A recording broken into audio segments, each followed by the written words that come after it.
Alright, so we have Overwatch X Cowboy Bebop. Celebrate the legendary crew of the Bebop in Overwatch 2. Immerse yourself in the iconic saga of Cowboy Bebop with an array of new skins found exclusively in the Overwatch 2 shop. From now until March 25th, you can also tackle in-game challenges to answer the call of the bounty hunter and snatch up cosmetic rewards. So, new hero mastery mode Gauntlet, which is rather appropriate for what we're doing this month. So I think this is the tower defense mode, right? Collect energy and buy powerful upgrades to survive all 10 rounds. Focus the skills to earn high scores and compete on the leaderboards. Are you ready to enter the gauntlet? Yeah, so I think it's like some sort of version of Nazi zombies, but with tower defensing, I guess. Competitive placements and overview will now be displayed before hero progression at the end of a competitive match. Competitive rank range has been added to the scoreboard so players can view the rank range of a match at any time. Modifiers can now be viewed outside the competitive overview with the rank info button on the competitive play menu. So just like some nice quality of life changes to the competitive screens. A new modifier called Demotion Protection has been added to the competitive overview to notify players that if they lose another game, they will be demoted to the next lowest division. Don't fucking lose, twat! Hero updates, developer comments. This patch is focused on fine-tuning some of the systemic hero changes made in Season 9. In addition, we're adjusting individual abilities to make them feel more impactful due to heroes having larger health pools. So the global projectile size updates, the modifier for travel time projectiles with a speed greater than 50 meters per second, reduced from 0.1 to 0.075. So we are decreasing the size of the fastest travel time projectiles because it reduces the frequency of those projectiles, failing the headshot due to hitting the enemy chest hit volume first. So yeah, the projectiles were literally so big you were not headshotting. Like, I wish they had stated who classifies under the fastest travel time projectiles. Is that just the hit scans or is it other people too? I'm not 100% sure exactly who this affects.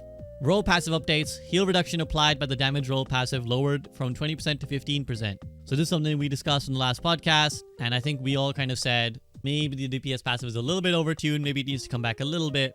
The damage roll passive reduces the potency of in-combat healing and helps equalize the effectiveness between burst and damage over time. Nevertheless, we're going to experiment with the lower value to relieve some of the pressure on tank and support rolls. We're keeping a close eye on this change as we want the healing reduction to still be noticeable. So yeah, I think that's reasonable. I guess we can see how it feels. It probably isn't such a big drop that it'll be immediately obvious. It'll feel passively apparent, I think. Like, you'll probably feel it and like, I can survive a little bit longer, or I can stay in the fight a little bit longer. Or maybe as a support, you'll be like, oh, I can heal people up more effectively. Added a new UI element above the player's first-person health bar to show all active healing status effects. Anti-heal, amplified healing, reduce healing. That's nice. Alright, so actual changes. Doomfist. Meteor Strike, minimum damage increase from 15 to 50. So I guess this just means that, like, yeah, you're more reliably doing some damage. That's like at the absolute edge, isn't it? Like, the absolute edge, you do 15. So doing 50 is actually pretty good, considering if you just cat someone and you do 50 damage to them, it's pretty good. Developer comments, we are changing Cardiac Overdrive to make it more forgiving when used for yourself, especially when Mauga is low health. So the stomp from his little overrun charge is up to 60 as damage, which is, again, a significant amount. I guess what they're saying is we're upping a lot of these abilities because people's health pools have gone up. 60 damage is probably what the same relatively as what 45 damage used to be. Cardiac Overdrive, so the duration is reduced, but the cooldown is reduced as well. So it lasts less time, but it comes up more frequently. Does the cooldown start after it's finished or when you pop it? 5 minutes later. So I just checked. The cooldown only starts after you finish the Cardiac Overdrive. So otherwise I was worried a little bit because it was going to be like pops and then lasts for 4 seconds and then 6 seconds later you have it again. But it's not going to be like that. It's going to be pop it for 4 seconds and then it's down for 10 seconds and then back for 4. Still pretty high uptime in the relative scheme of things. Like, it may mean that Mauga is kind of self-healing a lot very often. I'm a little bit wary of buffing Mauga too much because I think we saw what life looks like when Mauga is like the tank to be played. It was hella boring. And again, as we said on the podcast, like, this would be one way to make Ana stronger, is like making Mauga and Roadhog good. But I don't think anyone likes when Mauga and Roadhog are good. So I'll sacrifice Ana at the altar of not making Mauga or Roadhog the meta tanks. Orisa. Terra Surge charge rate for the first 2.5 seconds increased by 25%. Again, I mean, it's fine as a buff, but I'm never a fan of buffing. Anytime I see buffs to Orisa, Roadhog, Mauga, I'm never happy. Never things I really want to see. But that's my elitism bias of not liking these heroes, so it is what it is. This will mean that you will actually catch people a lot more often, I think, with her ult. When she yoinks you in, you will quite often take near lethal damage, even if not literally lethal damage. But I suppose, again, everyone's health pools have gone up, so it's okay. Ramatra, Ravenous Vortex, total damage increase from 45 to 70, cooldown decrease from 12 to 11. Again, this is all part of the abilities are doing more damage because people have more health. But then, what was the point of upping people's health, right? At a certain point in time, if we start buffing all the abilities to do more damage, at the end of it will be like, well, what the fuck was the point of it all? We buffed everyone's damage and ability damage. Hopefully they don't end up doing that. But this is the definition of what a power creep would be, right? Like, abilities are starting to do more, and you're gonna get, like, quote-unquote burst again. I also think 70 damage is a lot for an ability that just gets chucked in the ground and slows you. Like, this is what was really frustrating about the Disruptor shot when Sojourn was launched, is that it did so much damage, and it slowed you, so it was like a death sentence. And you could use it around a corner.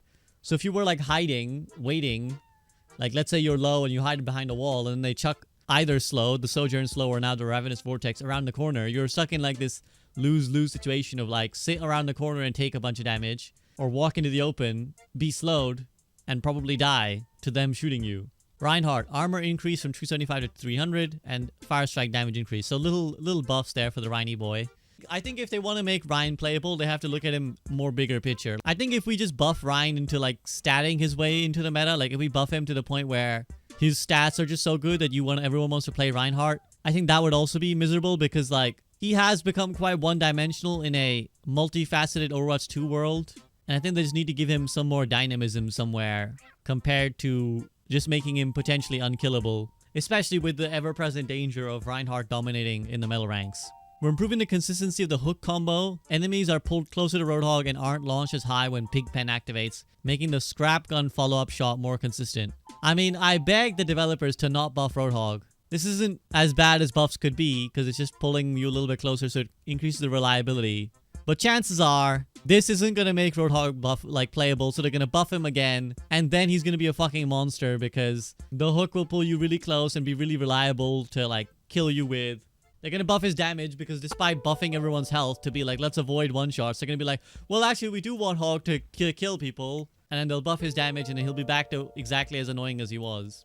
Developer comments, we're reverting the previous change to the base projectile size of Hanzo's arrows and replacing it with the general global reduction, which affects all travel time projectiles with a speed greater than 50 meters per second, resulting in Hanzo's arrows projectiles staying the same total size as before this patch. We have patch notes to state that he's actually the same. He's not different. Literally the same. So yeah, it seems like the change we spoke about earlier with the global projectile size was literally for projectiles. I was confused because when they made the big hitbox changes, they referred to his scans as projectiles as well. But I think they're talking about like Hanzo Arrow and probably like Farah Rocket and stuff.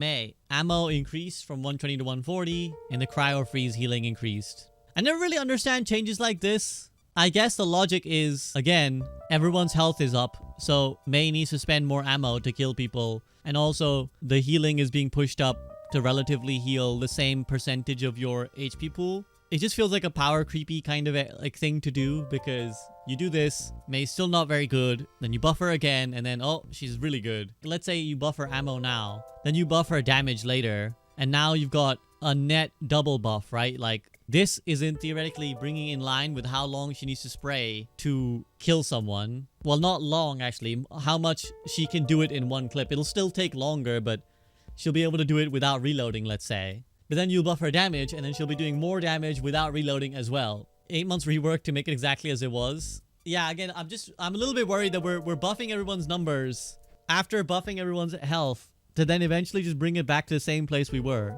So Reaper's Death Blossom gets a buff, which is ultimately not the worst thing because it's a pretty terrible ult, but we'll see. Sombra. Virus deals critical damage impact when it hits hack targets, and this change makes using it as a follow-up more compelling. The translocator now destroys breakable objects, preventing Sombra from teleporting a shorter distance than expected. So the impact damage is 25, and then if it headshots, that's presumably 50. Am I reading that correctly? Again, I'm never 100% when I'm reading the patch notes. And then yes, the translocator now I guess will destroy like railings and stuff. And then EMP's ultimate cost is reduced. And isn't this last patch, didn't they buff how long EMP locks you out for? So we're gonna like end up with Sombra being an EMP bot again. There's a chance that somewhere along the way we're gonna result in a world where Sombra is again just like farm EMP, EMP, lock everybody out, win the fight, farm EMP, EMP. I don't know, we'll see. Symmetra. Photon projector. Primary fire damage per second increase from 60 to 65. Scaling with each stage. The new maximum damage per second is 195. What was it before? Okay, so it was 180 before. So an extra 15 damage per second. I'm not averse to Symmetra getting buffed, quote unquote, because she was obviously bad, or is bad. This just feels like, why are we buffing everyone's HP and then buffing everyone's damage as well, or a lot of people's damage? Because 195 damage per second is a lot of fucking damage. And then her turrets are getting a buff too, as is her teleporter health. And then I can see here, alarmingly, Torb's turret is doing more damage, which Frito somewhere is probably losing his mind because he already thinks that Torb is like the strongest hero in the current patch. His turret does more damage too. I don't really understand the point of just buffing everyone's damage when we kind of acknowledge that like the DPS passive was doing too much, and we appreciate the new world of this patch where things don't burst and explode as much. I'm not a huge fan of like buffing turret damage and all that for both these characters. Ana finally gets a buff after several nerfs. Explosion damage and healing increase from 60 to 90, which ironically is not really even a buff. It just kind of brings it in line with what it was before the health updates, right? Because like the 30 HP is roughly what everyone gained anyways. I don't think it's really going to make Ana any more playable. I think all of these changes, by the way, reading them, I think these are like changes that they've just made independent of how we've received the patch, except for the 15% DPS passive. Because like a lot of these seem independent of the quote unquote meta. They're just like, we actually need to just adjust this because we made these big changes. We kind of forgot to adjust some of these things because surely they don't believe that this will make Ana meta or anything or playable. Brigitte repair pack cooldown reduced and rally cost reduced. Like those combined are gonna actually have a multiple effect, because if your repair pack comes up faster, you're gonna heal more anyways over the course of the game. And now your ult also costs less. So your ult will come up, rather than just being 8% faster, it'll be maybe like 20% faster or maybe more. I can't just look at that and be like, this is exactly how fast Brigitte's ult will come up now. Expect more rallying and more Brigitteing. We are adjusting the firing cadence of the solar rifle, making it more responsive to use and increasing the damage per second, but not the burst damage. Primary fire recovery time reduced from 0.3 to 0.2, and maximum charge time reduced from 0.7 to 0.65. So you shoot faster and it charges faster. Maybe they had these changes already in mind, but didn't want to release it early in Season 9, since it was already a pretty lengthy patch. Plus, this is a cheeky way of claiming that you've updated a mid-season patch without actually updating a mid-season patch. You know you're gonna have to make these changes down the line, but don't make them yet, because you can make them later and be like, look, we keep updating the game. Look at how many changes we keep making.